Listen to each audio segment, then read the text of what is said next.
எழுந்தன.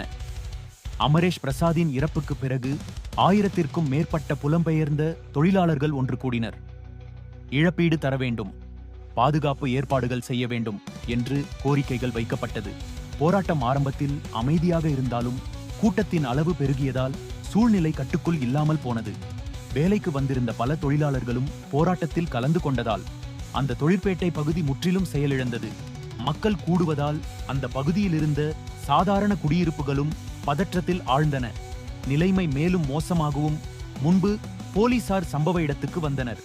போராட்டக்காரர்களிடம் அமைதியாக இருக்கவும் பேச்சுவார்த்தைக்கு தயாராக இருக்கவும் வேண்டுகோள் விடுத்தனர். ஆனால் தொழிலாளர்களின் கோபம் அடங்கவில்லை.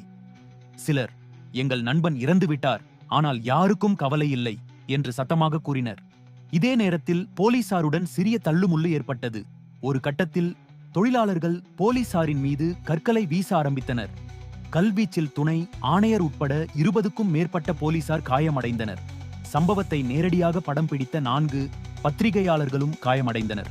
போலீசார் உடனடியாக ஹெல்மெட், கவசம் போன்றவற்றை அணிந்து தங்களை பாதுகாத்துக் கொண்டனர்.